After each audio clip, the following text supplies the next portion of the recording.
So what I'm going to tell you about is introducing to you a subject called mechanobiology. So as you saw the introduction earlier, when someone pushes me, I'm going to feel a force. Okay, so the field of mechanobiology deals with essential questions of how do cells sense and respond to physical forces. So I'm going to begin by showing you several videos, sort of demonstrating that all organisms have mechanical sensibility. So I want to take the story back to when life begins on Earth 3.5 billion years ago. It was thought that every single organism on Earth actually could sense physical forces. And that characteristic preserved until today. So if you look at this collages of videos I've put up here, you can see on the top left, I'm showing you a C. elegans, which is an earthworm.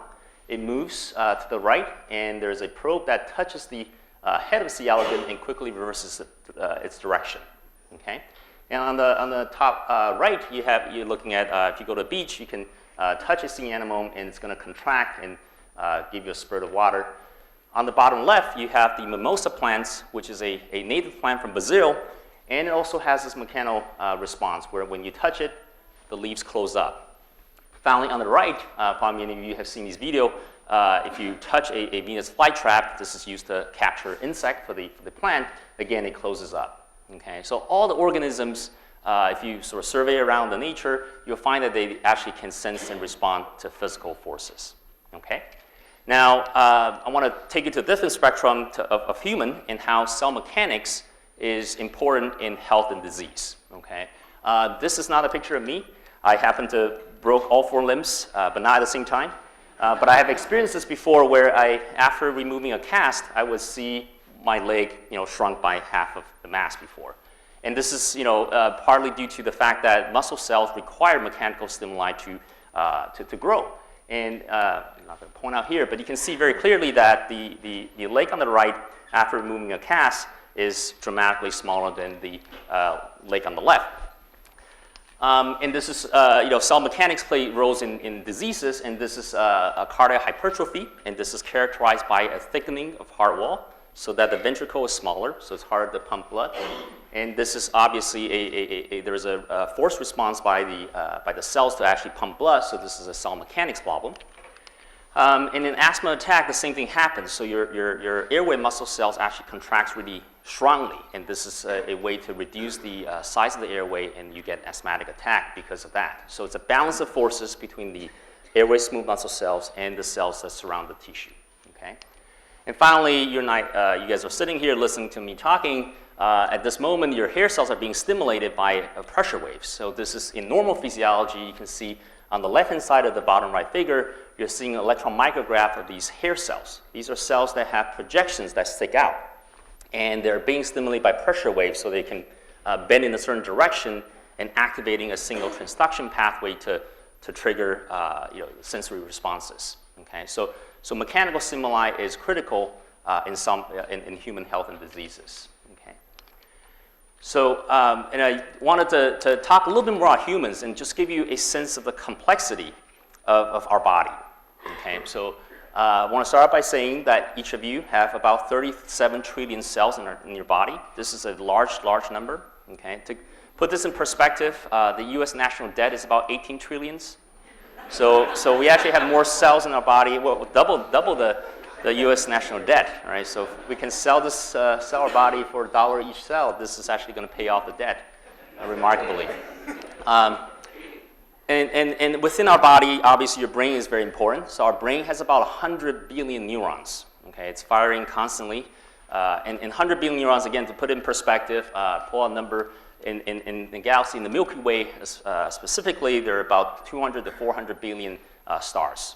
So this, again, 100 billion is a big number. Okay.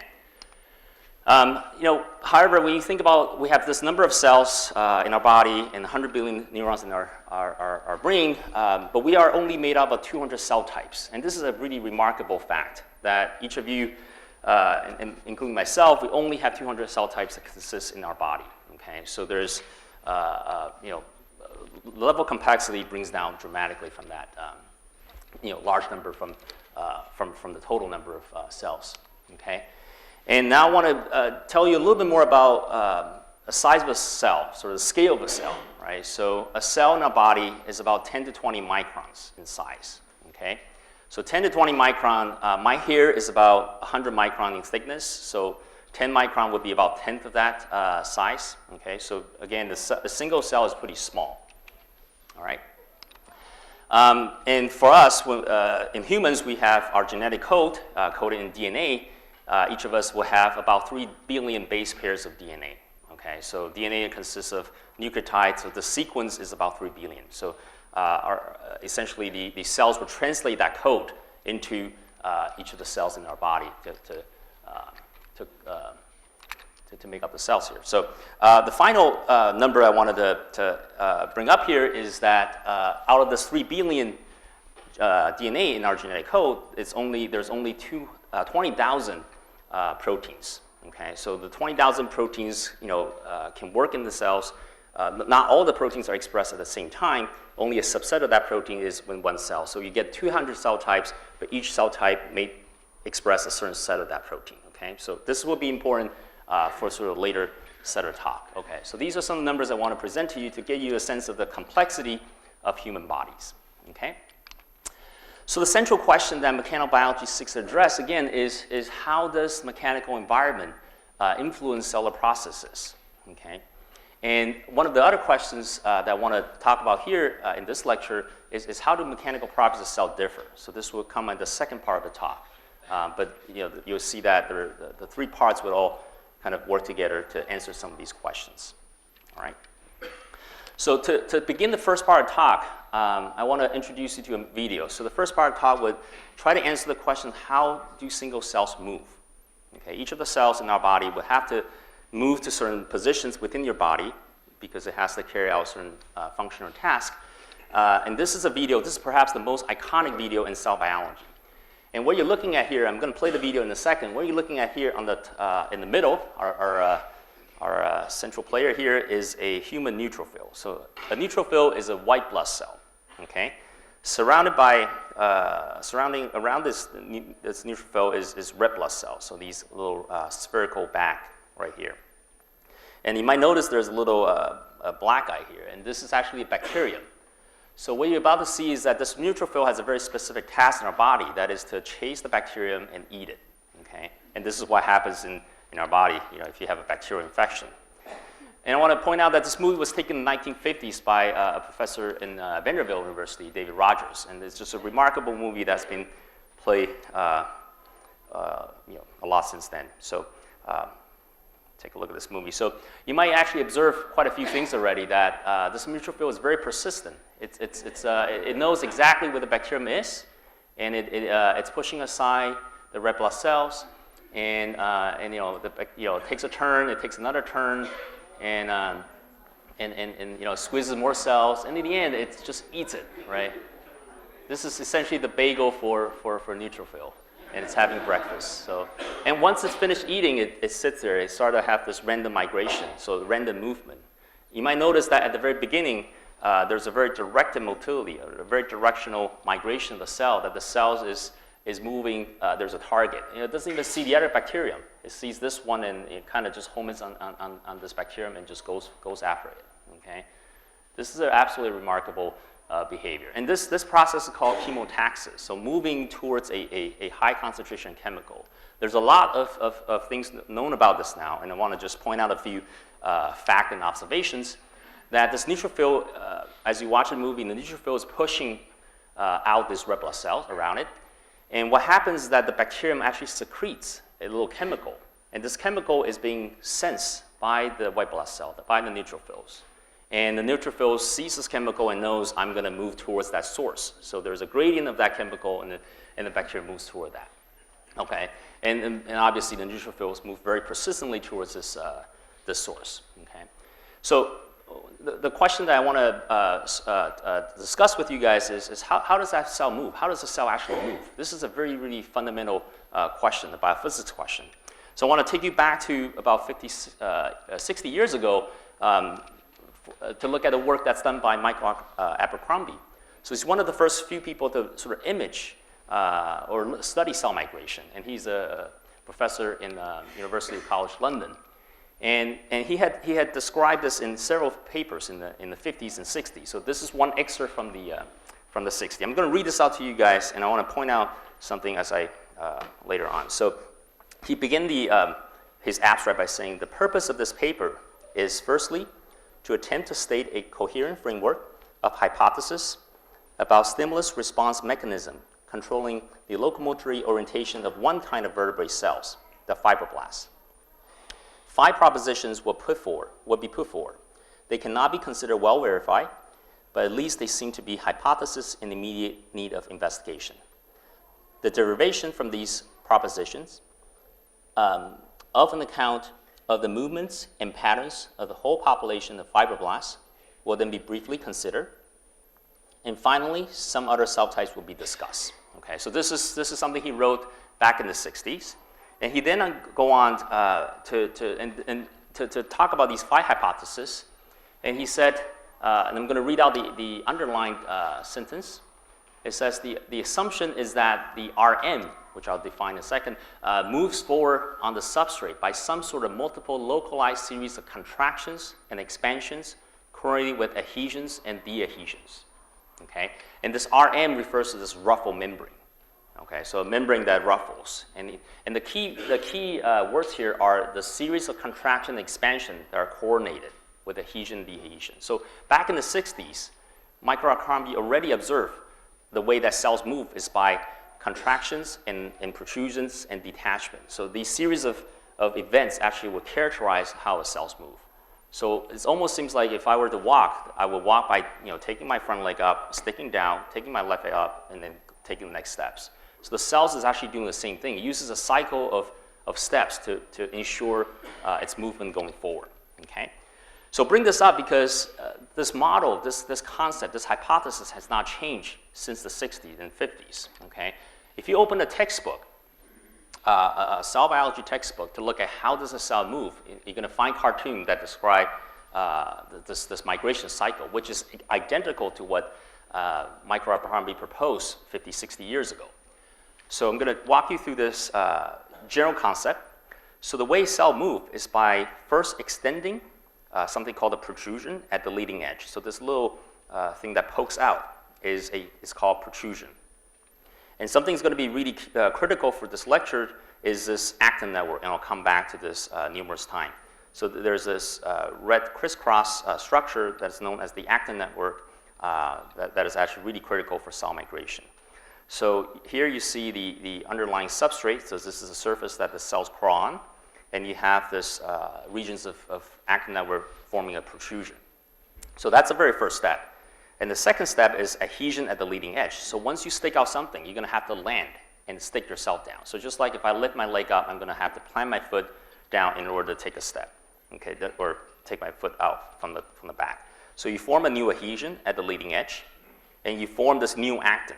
Okay, so this actin, this red material forms de novoli in these regions in order to form this adhesions and protrusion, implanting that to the substrate. Okay, and what you have concurrently is the de-adhesion. So at the back of this cell, you actually detach it from the substrate. And as you can imagine, the last step, in order to translocate the cell forward, you have a contraction steps. So this contraction is generated by forces within the cell that essentially picks up the cells and roll it forward. So this contraction typically happens at the back of a cell, mediated by this red actin network. So this actin network has a similar property to your muscle, so it has the ability to contract. And by contracting this, it allows the cell to take a step. Okay? So if that makes sense to you, so the cells is moving through a series of protrusion, adhesion, detachment, and contraction, and it repeats that cycle over and over again. So you start to get a sense of how that neutrophil you saw a couple slides ago is moving, right? It's moving through this process of protrusion, attachment, detachment, and contraction. All right. So now I want to take a look at what is this actin network. So I'm going to keep it a mystery for now. I'm going to return back to this in a couple of slides. So this red thing that I showed you in this video, is the actin network. That's a principal player that allows the cell to give the cell different stiffness and also allow the cells to move in certain directions. Okay. All right, so I'm gonna play another video here. It's a remarkable video I've watched a lot since my graduate school, and this is a video that describes a part of a cell that's able to move autonomously. Okay, so I'm gonna describe what that experiment is like, and the cell type in this video is very special. So this cell comes from fish. So if you take a goldfish, if you have a fish tank, you take a goldfish, you can plug a little scale off it. If you put that scale in a dish, you'll find that in a certain condition, there are cells on the scale that will crawl off. And these cells are known as keratocytes. Okay, so those cells actually line up the scale of the fish. And these keratocytes are some of the fastest moving cells that we find in experiments. And one guy, Dr. Borsi, Gary Borsi, did is he took a little glass microneedle and cut off a piece of keratocytes. So instead of having a cell with nucleus and organelles, it basically has nothing except for a piece of its body. Okay, so almost like cutting on my limb or something like that, and just a piece of body, but nothing central to, say, DNA or things like that in the cells. Okay, so and remarkably, so I'm going to play this, and this is that piece of a cell, and if you push on that cell, the cell spontaneously polarizes and begin to move directionally. Okay, this is remarkable. I'm going to play this again, and the cell has absolutely no. Let me just play this again. All it has is proteins. Okay, it does not have DNA. It does not have genetic material in there. Okay, all it has is a bag of protein. You see the spherical object, and if you touch it, it starts to move. Okay, and so I want to make a point that the instructions, I'm going to call this the instructions for directional cell motility, is completely encoded by the protein within that piece of keratocyte. There's nothing else that's required to generate cell movement other than whatever is in that keratocyte. So what is in that keratocyte? So the question is, what is in that piece of cell that when you touch it, it just spontaneously move? Okay, and keep in mind, cells are small, so it's not easy to make something like this to move. All right. Okay.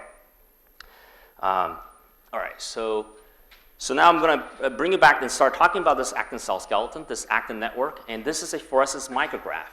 What you're looking at is essentially an experiment that we can do in the lab to label distinct features within the cell. So you can take an antibody against specific components within the cells and label that.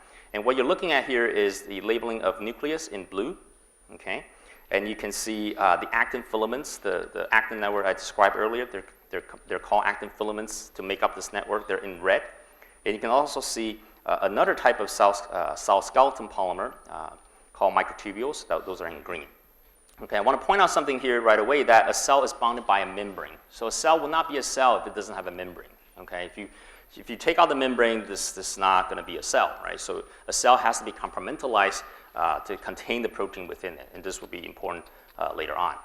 So this actin network really, if I sort of give you a sense of what a single filament will look like, this is going to be a model of that. It's a polarized filament with a plus end. So this is a polarized filament that has a specific end that's different from the other end. It's very small. Okay, the diameter is about 8 nanometers, so very, very small. Okay, it's polarized as semi-flexible polymer. That is, if you were to apply a load at the end, this thing can buckle. Okay, so you may not be able to grow them very, very long before it buckles if there's a load on it. Okay, so the question then is, how does this filament actually generate force to move the cell? So if I told you that there's this actin network that pushes the cell forward to allow the cell to move, but how does this filament do that? And I'm going to just show a video to illustrate this dynamic property of actin network. So this is animation that's produced by National University of Singapore. There's a Mechanobiology Institute there. I'm going to narrate over this video and point out some of the key features. So the idea here is that these actin filaments consist of monomers, so single monomeric protein that can rapidly self-assemble into these filamentous structure. And when they're produced at the right location, they can actually generate force and push a load forward. Okay, so how does it do that? So I'm going to just play this video, and this is an actin. So it's called G-actin over here. G stands for globular, so it's essentially the monomeric form. And something that's special about actin is that it can bind to ATP, which is an energy source within the cell. So when actin is bound to ATP, it's called ATP actin, okay? So it's also able to hydrolyze this ATP to use the energy and use the free energy that's burned through hydrolysis, ATP actually generated for. So if it's hydrolyzed, it's called ADP actin. So in vitro, so in the test tube, these monomers will flow around, and you can obtain something called spontaneous nucleation. When several of these monomers come together, 3 of them to be exact, it forms something called a nucleus. And once you have this nucleus, you can then very rapidly elongate where the barb end, the plus end, grows faster than the pointed end, which is the minus end. So there is a difference in kinetics of the growth. Now, when you have the same amount of growth and same amount of disassembly and shrinkage, you actually get something that's called treadmilling. Okay, so the filament will maintain the same length, but it will grow at one end and shrink at the other end. It's also possible for the actin to depolymerize, right? So completely disassemble itself. Now, the key here of how cells is regulating actin is through using accessory proteins. So these are other proteins that bind to actin. So in the case that's just shown here, profilin, it actually inhibits this nucleation process. But it facilitates rapid elongation so that once you form a nucleus, profilin actin will really, really rapidly add it to the filament's plus end, so the positive end, so that it grows really, really quick. Another protein here, showcased here, is called, it hasn't caught up yet. So the other protein that's going to be shown in a second is called cofilin. And that protein, what it will do is it will sever the filaments. Okay, so you're going to start to see how these proteins within the cells can regulate the dynamics of actin. So you can see the rapid growth of profilin-mediated assembly. All right, so as the profilin actin comes around, it releases the profilin, but you have this rapid growth. And then you can see this green molecule, cofilin, that is responsible for breaking these filaments apart. Okay, it's pretty remarkable that these things happen. So the proteins, cofilin would bind to the actin filaments and essentially cut it apart, almost like a scissor, and just chop it off. Okay. All right.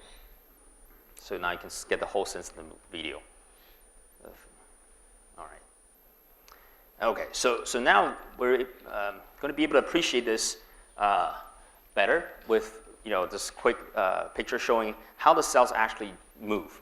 So you can have a signal that is the neutrophil is releasing this chemoattractant, this chemical, and the cells can, in response to that, assemble this actin network to push at the site of this chemical and essentially allow the cells to move forward. Okay, so if you follow this where there's a signal, the cells can actually dynamically rearrange these filaments. Right, these filaments have a building block, and they can assemble and push the cells forward.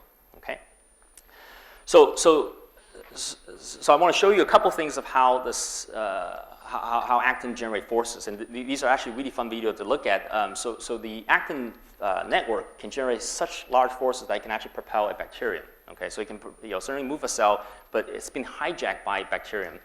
In this case, we're looking at Listeria monocytogenes. This is a bacteria you might hear from news. It oftentimes causes food poisoning. So this bacterium, if you look at this picture right here, it has this little black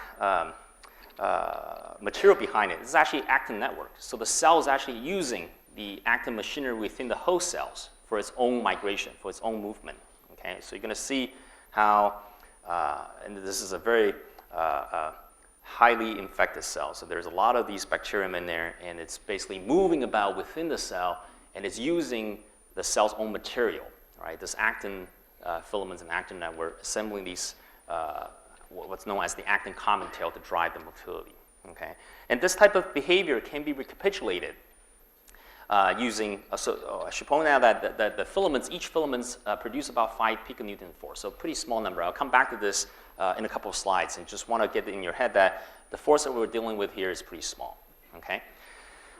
So this type of behavior can be recapitulated using a completely in vitro system. If you take a bead, if you coat this bead with a protein that is expressed on Listeria and add it to actin and a bunch of different proteins, you can actually get this bead to move. So something that's artificial, right? So this bead is a plastic bead, but we can actually mimic the migration of these things. So here's a video of showing that, and you're looking at 2 examples of polystyrene beads that are about 2 microns in size.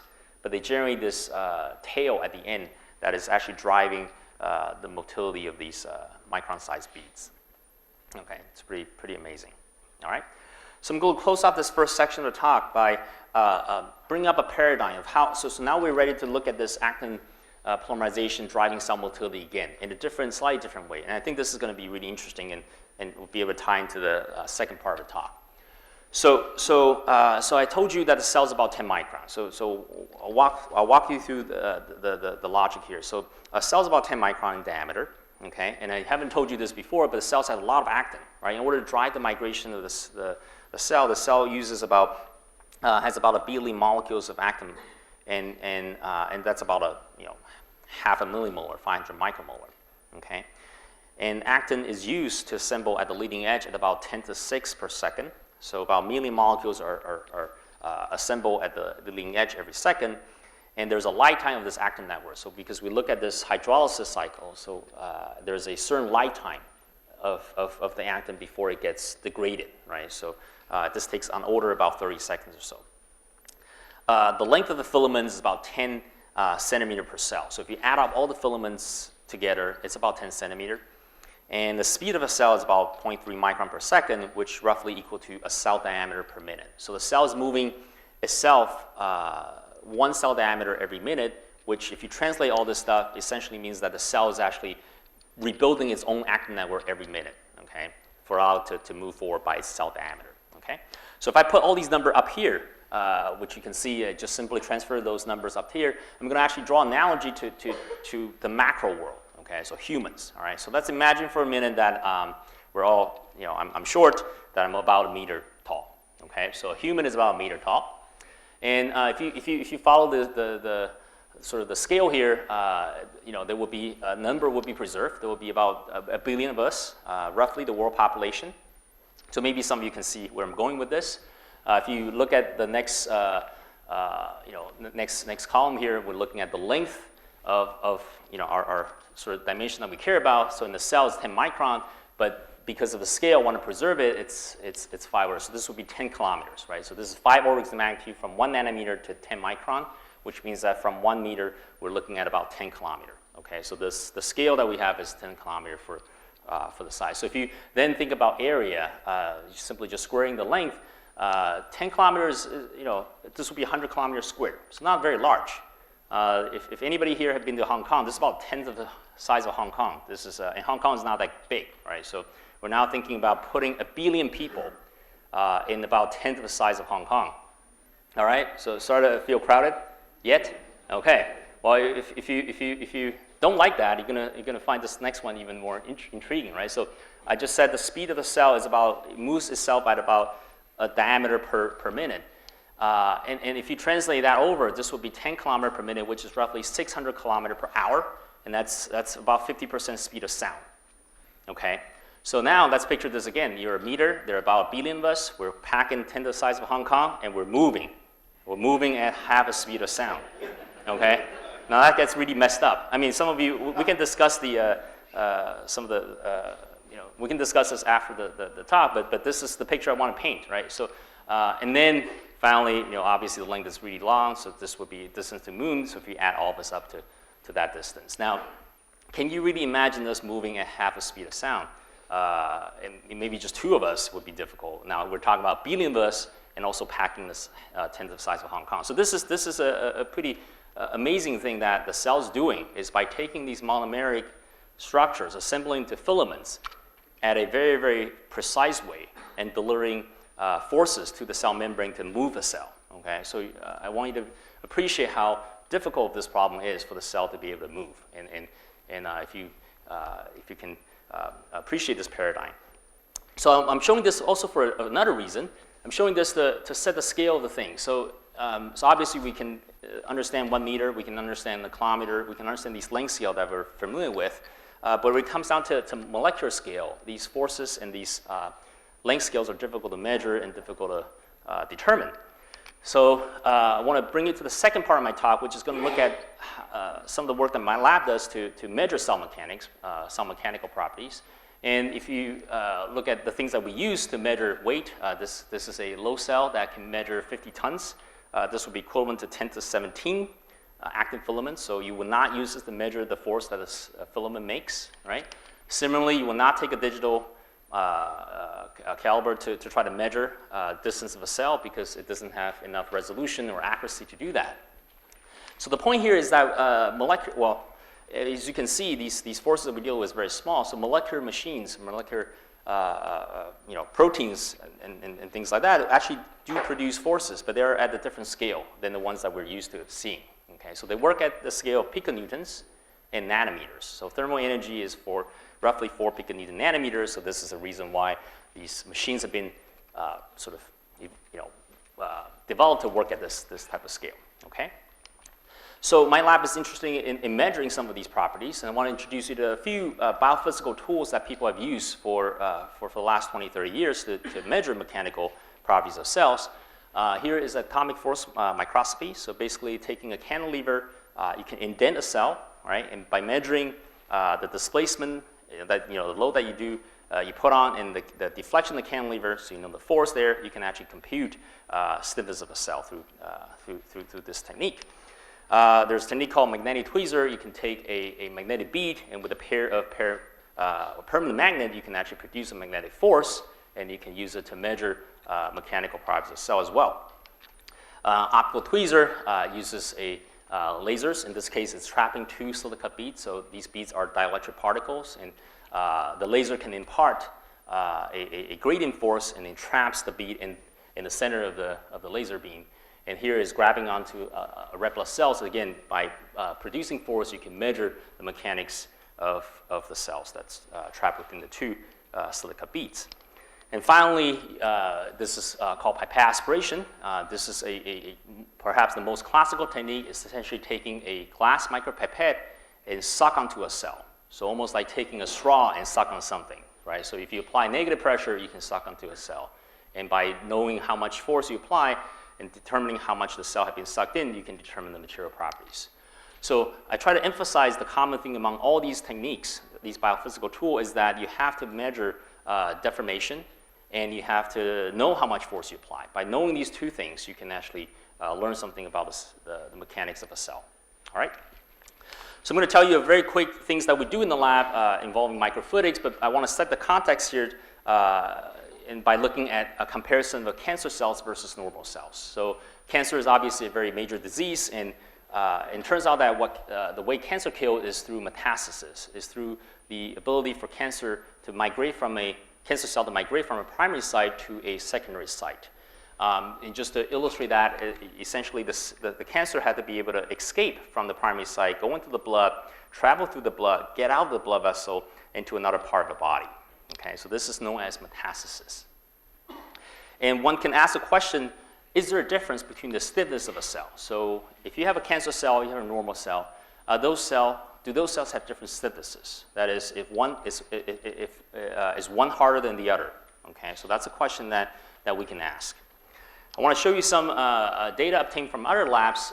This is using the atomic force microscope, and they're essentially measuring the Young's modulus here. It's a characteristic of stiffness of a cell across 5 different cell lines, and these cell lines have increasing metastatic potential, meaning that as you go from the left to the right, the cells become easier and easier to escape this primary site and go into the different parts of the body, and these happen to be for ovarian cancer. So as you can see from this data, that shows very clearly that as you increase the metastatic potential, you have decreased Young's modulus. So you have a softer cell. As a cell becomes metastatic, the cells are actually softer. Okay? And the inside is just showing the raw data, showing the force indentation curve. Okay? So this is something that has been seen in ovarian cells, but also in other cancers as well. So this begs the question, can cell stiffness be used as a clinical diagnostic tool? So we're not, my lab doesn't exactly work on this, but this is an area that many groups are interested in, is to be able to use some of the mechanical properties as a way to know if cells are cancerous or not. Okay? So I want to bring back to talk about some of the work we do in the lab is to try to miniaturize one of the biophysical tools that you saw in a couple slides earlier. This is the pipette aspiration setup. I want to point out the complexity of the system and then why we want to actually make this more higher throughput. So this is a conventional micropipetter setup. It's actually very simple in nature. So what it does is it has this 2-column of water, water reservoir, and you can displace, you can generate a negative pressure, so it's connected to a micropipette, okay? And you can you can suck on a cell by lowering the water pressure, water level here, and generating negative pressure. Okay, and hook up to this is a valves, and you can have a pressure transducer. You can actually measure precisely the pressure that's applied to this micropipette. Okay. And as I mentioned earlier, cells are bounded by a membrane, so you can approximate a cell, which is, has a lot of things inside, to that of a vesicle. So a vesicle essentially is an artificial entity that essentially all it has is the membrane of a cell. So we take the chemicals that make up this vesicle, we can put it in solution, and we spontaneously form a vesicle. Okay, so we utilize that as an experimental system in some of the work we do in our lab. So, if you were to look at exactly what happens over here in this region, if you apply a negative pressure, you can actually suck on a vesicle. This is not a cell, this is a vesicle, so that's why I want to show you here. And you can see this vesicle is sucked into the cell a little bit.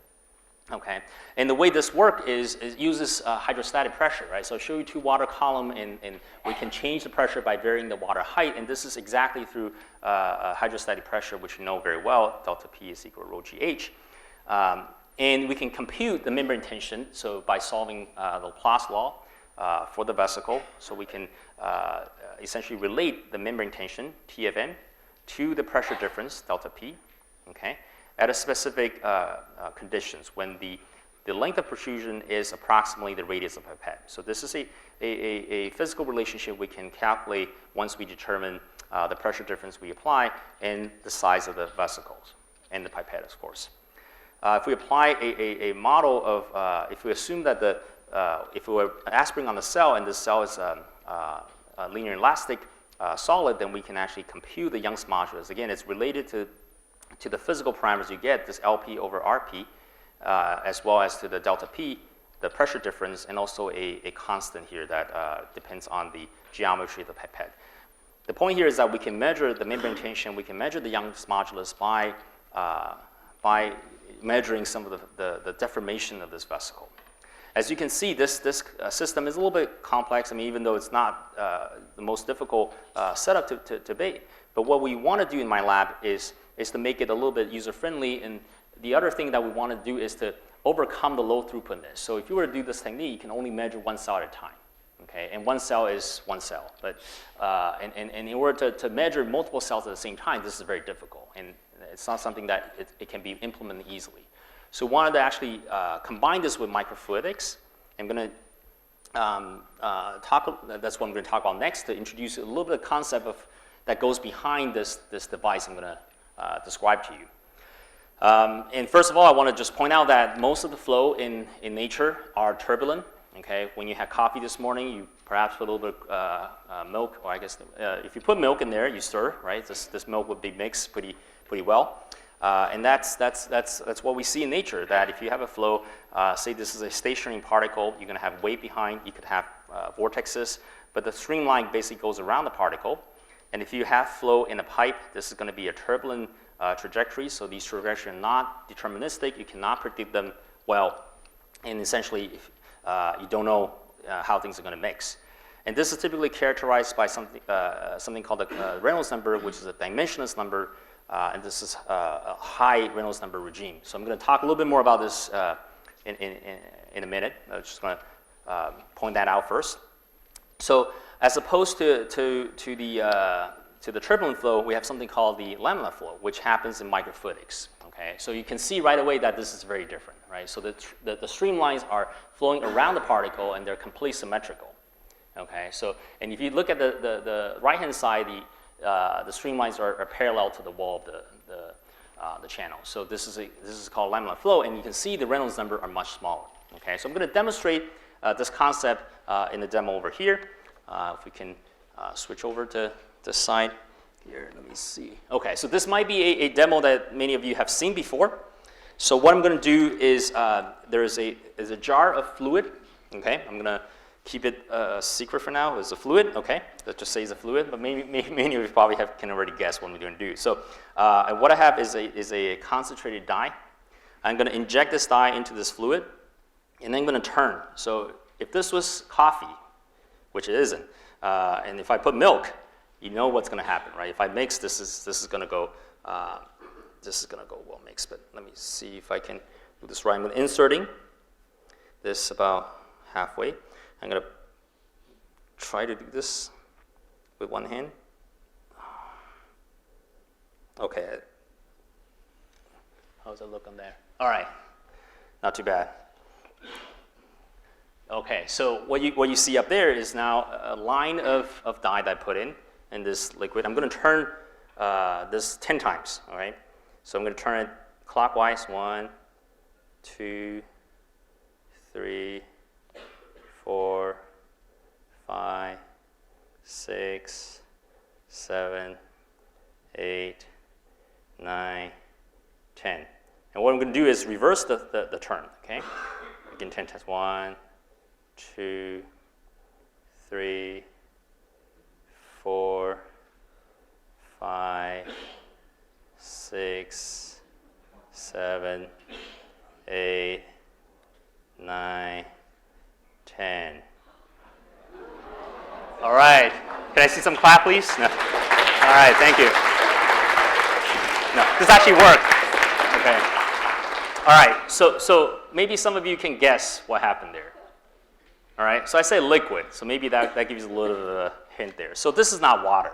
This is actually glycerol. Okay, so glycerol has high viscosity, right? So, and the reason why I'm able to simulate, and what you just saw there is laminar flow. So the streamlines are going backwards, right? So there's complete symmetry. So if you look at the second column here on this left, there's complete symmetry of going forward and backwards, okay? So now I'm going to be able to explain this a little bit better now with this Reynolds number. I should probably turn that off. And what you can see is essentially a ratio of inertial forces to viscous force, right? On the top-hand side, you have rho u, which is characteristic velocity. So the velocity that in a channel would be the full velocity, right? The characteristic length would be a width of the channel, for instance.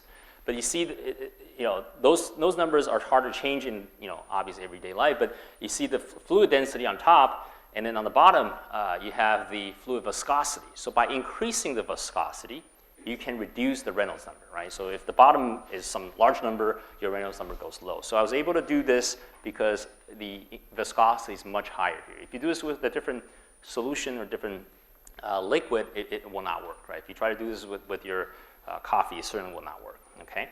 So here's the thing with microfluidics, and maybe some of you have seen this before, that essentially the way we do microfluidics, we want low velocity, right? So laminar flow have low velocity. If you look at this Reynolds number, we want low Reynolds number if we want to do this with water, right? Because we don't want to put glycerol in our experiment. We want to use water.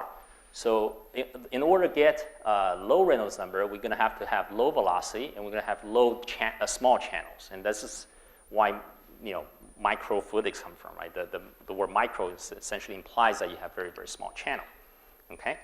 So to give you a little sense of how this actually works, this is the physics behind this is done in the 1840s by this French scientist.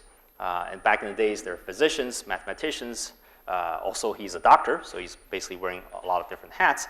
But what he found is by looking at blood flow in channels, he discovered that the pressure difference is equivalent to the volume flow rate times this flow resistance.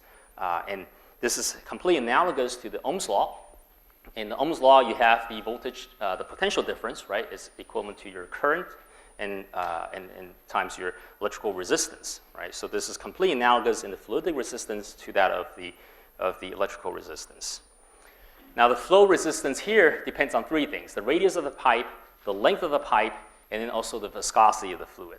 Okay, so I'll highlight this length of the pipe because this is how we can actually change our flow resistance by lengthening the channel. If I flow for a long distance, then I'm going to have a larger pressure difference, right? Larger pressure drop, because if R increases, delta P increases, okay? Obviously, it depends on other parameters as well. So to illustrate the concept I'm going to use in our device, essentially imagine your particle here, and you're flowing the channel, you have two possibilities, going right and going down, okay? And in scenario 1, this particle, if it's, if the flow to the right is high, that we can actually trap this particle to this position and essentially blocking the side channel.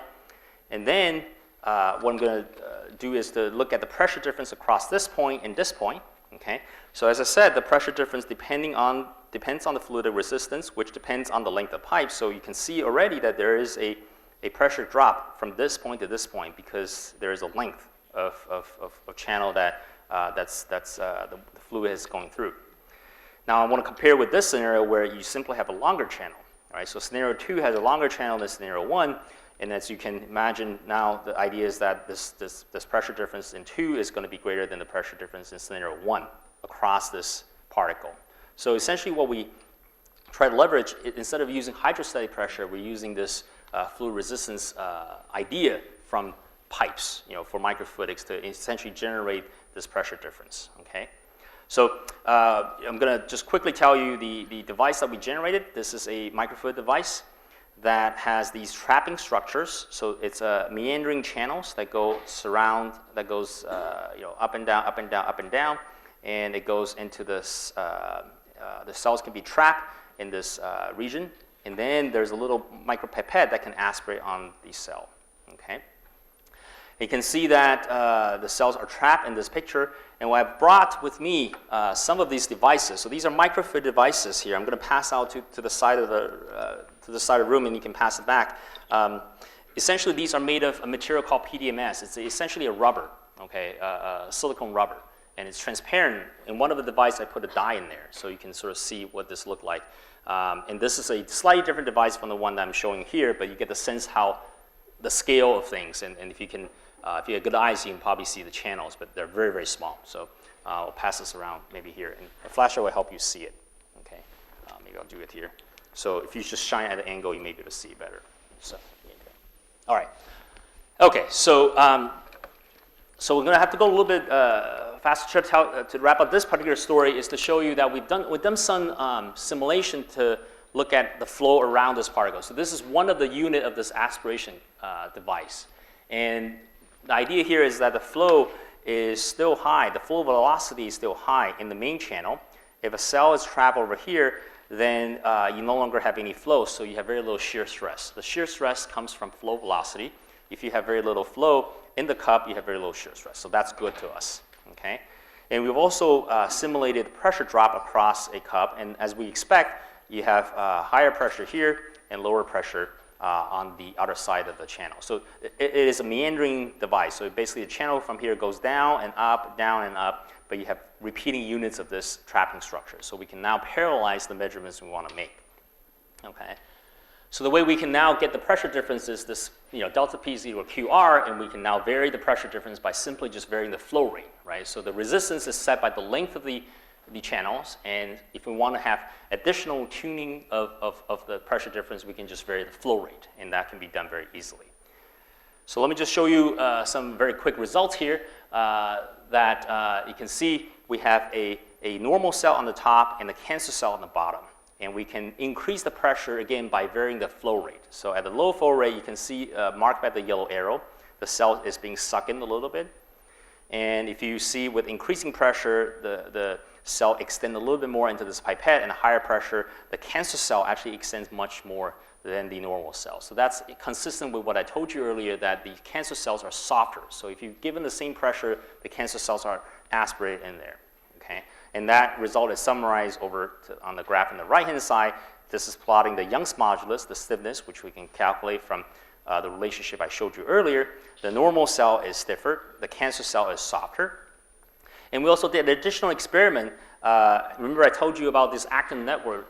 That's the structure that allows the cell to have stiffness. If we add a drug to remove this actin network, the stiff cell becomes a soft cell, okay? And because of that, we can actually measure this, and the cells do indeed become a little bit softer, okay? So this is consistent with what we know, all right? So that sort of finished up the second part of my talk. In the last 10 to 15 minutes or so, I'm going to tell you the last story, which would really tie things up a little bit more, in that I've told you about how cells have different stiffnesses. Okay, so that's internal stiffness. But there's also different parameters of mechanobiology which deal with how cells respond to external stiffnesses. So how do cells, it's almost like if I slip on a stiff mattress versus I slip on a soft mattress, I will actually know the difference. I get a good night's sleep on a stiff one and not so good night's sleep on the soft one. So the same thing is true for cells. Cells actually sense these mechanical environment or physical environment. Okay, so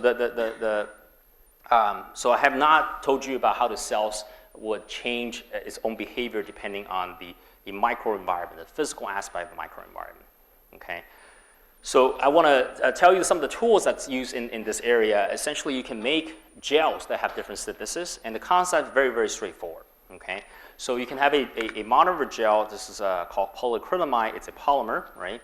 And depending on the amount of cross-link you put into this polymer, so you can use low-density cross-link, higher-density cross-link, and even higher-density cross-link to tune essentially the amount of connectedness of the gel as a way to tune the stiffness of a gel. Okay, a very, very simple concept. And this was done in the late 90s, and you can see very clearly that they simply do a very simple experiment, putting a paper clip to show that by loading this gel differently, you can actually get different extensions. So you get different strain from this. Okay, so and this is summarized in this graph. But the Young's modulus, the stiffness of a gel, actually varies with the percentage of this cross-linker that's added into this chemical. Okay, so how does this matter? So I'm going to tell you a very, very classical study done in the area of mechanobiology. I'm not going to show you data, but simply just give you the concept of this, right? So the idea here is that each of our tissues actually have different stiffnesses. Our brain are actually pretty soft. As you go to fat, it gets stiffer, and muscle and bone obviously is very, very hard. So these are characterized by different stiffnesses. And if you now take a stem cell, if you take a mesenchymal stem cell that is in your bone marrow, if you culture these cells on different substrate with different stiffnesses, so different surfaces with different stiffness on characteristic, what you will actually end up getting is that on a soft substrate, you get neurons. Okay? On a slightly stiffer substrate, you get myocytes, so these are muscle cells. And when you get them even stiffer, you become osteocytes, you become bone cells. So pretty remarkable. If you take stem cells, you put it on different substrate stiffnesses, you can actually differentiate these cells into different cell types. Remember I told you about 200 cell types that we have in our body, but at least you know now that some of these instructions actually hide outside of the cell, but instead in the external of the cell. Okay? So I'm going to cut a lot of the other stuff out, but tell you what do we know about how do cells do that now. Okay, so this concept of mechanotransduction is essentially the conversion of mechanical stimulus into a biochemical stimulus. So if you have a cell here that is sitting on these different external stimulus, okay, of low stiffness and high stiffness, and then there's some intracellular tension. So this is a new term I'm putting up for the first time. So intracellular tension is generated within the cell. So depending on the stiffness of a substrate, you will have different intracellular tension. Okay, and that tension inside the cell translates to something called the signal transduction pathway. And these are things happen within the cell. I'm drawing essentially a very simplified diagram describing the connections of possible proteins that this might go into. And then the bottom line is this will lead to some output. Okay, so this is almost like an engineering concept of an input-output relationship. So having some kind of signal transduction pathway, then what happens is you can turn on or turn off a transcription factor. Okay, these are essentially proteins that go into the nucleus and turn on genes. You can turn on the specific genes, and again, depending on which genes are turned on, it becomes a certain cell type. So on the soft substrate where this transcription factor, this protein that turns genes on and off, doesn't go to the nucleus, it becomes a neuron. If you have this transcription factor that goes into this nucleus, this thing becomes a bone cell, osteocyte. Okay.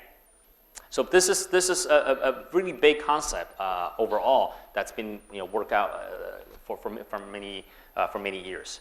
So I want to sort of give you a sense of what intracellular tension is like, and the last part of the story I'm going to tell will relate to this. So this is a human version of large version of the twister, or is it called twister? But this is to illustrate cell tension. So if you wanted to spread, you will try to reach out your arm as far as possible to touch these colored dots. So this gentleman here is probably experiencing higher tension than the kid beside it, right? So the idea here is that we can now try to vary cell tension by varying cell spreading. So how much does a cell spread? If you spread very large, then you have a high tension. If you spread less, you have less tension, okay?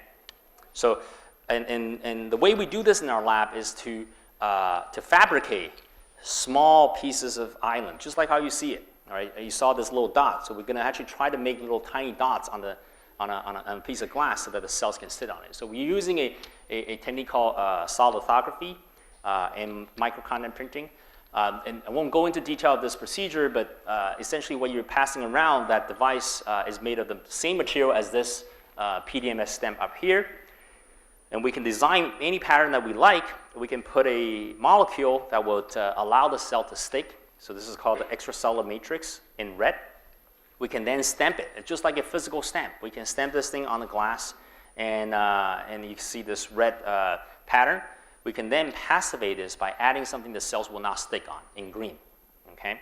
So by doing that, essentially what you're looking at now is the circular pattern that we generated that has this extracellular matrix protein, fibronectin, if you want to know the name, and the cells will land on it and basically only spread on this pattern. It will not try to spread outside because the instruction we put for this pattern is the cells can only spread on this area, okay?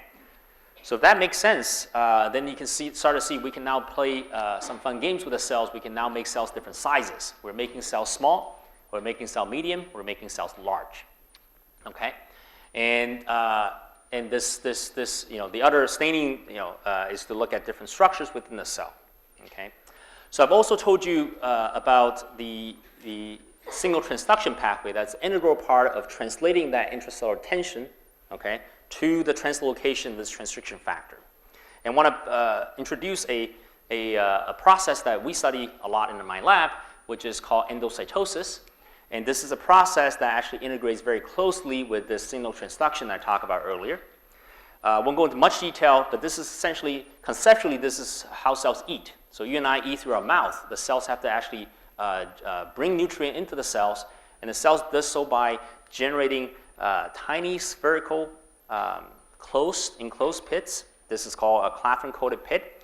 It's about 100 nanometer in size, and it basically forms by polymerizing a monomer called clathrin as a cage. Okay, so it physically forms a soccer ball on the membrane and internalizing anything that it has from outside the cell. And the cell have other mechanisms to eat, but the one that we focus on is this one called clathrin-mediated endocytosis. It's actually the most studied endocytic pathways, and it has a protein called clathrin. Okay. And the question that we want to ask is, how is this pathway? How does the ability for cells to eat regulate by tension, by the ability for cells to, by cell spreading, essentially? So to do this, I'm going to have one more background slide to tell you the life cycle of a coated pit. So this structure I showed you earlier, if I magnify this a little bit more, this is essentially what happens. Is you have protein assembled at the inside of the plasma membrane. It grows larger and larger until it forms a spherical structure, this 100 nanometer structure. It brings that into the cells, and this machinery will then uncoat, essentially take off its coat, and you now have brought stuff outside of the cell into the cell. And this is a remarkable process. This is a textile model, but people have determined that there's a process called aborted pits. Essentially, the assembly of the structures does not proceed to the end, so that these things are actually disassembled, and then the components come back. Okay. So the way we study this in the lab is to use combined lifestyle imaging. These are very advanced imaging techniques coupled with computational analysis. So this is a total internal reflection fluorescence microscopy. This is a method by which we can illuminate just the basal surface of a cell. So this is a cell sitting on the substrate, and we can take a laser, illuminate it at a critical angle, have this, so most of the light, all the light is reflected back. You have no refraction, and you generate something called evanescent field wave. And this is a very thin wave that expands exponentially into the cells, and it can excite only molecules that are very close to the surface. Okay. So using this technique, we can now image this clathrin molecule that's tagged by a fluorescent protein. And won't go into details there, but you can see this video that you have these spots that blink. This is happening constantly inside a cell, on the cell surface, that the cells are, and this is not entire cell, this is just part of a cell. I'm going to play this again and want you to appreciate the heterogeneity of the different spot sizes, the different intensity, and so on, okay? So this is a very, very dynamic process. So as I said, we combine this lifestyle imaging with computational image analysis, and this is to facilitate the analysis of our data. And here we're showing you the detection mechanism that we have. So we do single particle tracking. We can detect single dots and then be able to track the dynamics of each of them. Okay. So with this combination, we can really carry out some really fine analysis of the lifetime, how long do these coated pits live, and initiation density, how frequent do these pits appear, and then also the size of these pits. Okay. So I only have two data slides to share with you to essentially give you an idea of how these measurements have taught us something. So the first on the left is a lifetime distribution. So each of these pits have a specific length of time, and essentially what you're looking at is the frequency of pits over different lifetime. The summary and the insight is probably more easier to understand. Essentially, we're trying to plot the lifetime, the total number of pits within this 10 to 20 second region, the short-lived aborted pits.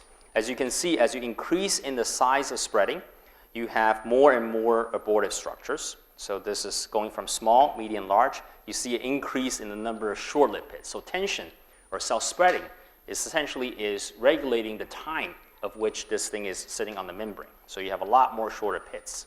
So that's what that data suggests. The second thing that we observe is also very interesting, that we saw as you increase in cell spreading, we have an increase in initiation density. That is, how frequent do these structures appear on the membrane? So they tend to appear more frequently when the size is increased. Okay? So there's an increase in initiation density at high tension. Okay? The last piece of data I want to share with you is to look at these structures under something called super resolution imaging. So maybe some of you know that this actually won the Nobel Prize in Physics. Eric Betzig is actually an Arbor native. He's one of the recipients. The basic idea is that if you have a very, very dense cellular structure you want to image under a light microscope, what you want to do is perhaps to be able to localize individual molecules that are spatially separated. So by photoactivating a subset of this molecule and then bleach that, and then start another set, and bleach that, and start another set, you can collect a bunch of images which you can image and localize at very high precision, and then be able to build a high super resolution map. So that's the idea. In collaboration with Sarah Veach here in biophysics in Michigan, we took a look at the structures that we have on the small and large pattern, just to illustrate this idea that there is actually difference in size. So you can see the sizes are a little bit different. They're a little bit larger here, and they're smaller on the larger pattern. Okay, so and we see differences in those two scenarios. So tension is actually regulating multiple aspects of this coated pits. So I want to sort of summarize a lot of this into this one side of how cells actually have different forces, that is senses in our body, and some of them are listed in the blue: strain forces, shear forces. These are physical stimuli, and it transduces through these mechanosensors, which we think could be happening through these coated pits as one of the mechanosensors, right? And it will regulate different cell functions, which include migration, right? We talked about this earlier, as well as gene expression. Okay. So my very last slide here is to give you some very high-level perspective of what mechanobiology can do. So this is not exactly the area I work in, but it gives you a sense of the potential it has. So this is in the area of regenerative medicines, and be able to take, say cells from our skin to differentiate that into induced pluripotent stem cells, so stem cells that have the ability to differentiate into any cell type. And based on what we saw earlier, that the physical stimuli can perhaps alter the differentiation pathway, so you can now imagine the ability to make different cell types and then be able to transplant that back to your body. So this would be a huge paradigm of regenerative medicine if some of these ideas can work. Okay, so and generally define cell types in the organization by controlling the mechanical microenvironment here is a huge possibility. with that, I know we went over time a little bit. I want to thank you for your attention. This is work with a fantastic group of students and postdocs. They're listed here, and I have also a very fabulous collaborator here in Michigan as well as elsewhere. I want to thank you again for being here. Be happy to take any questions.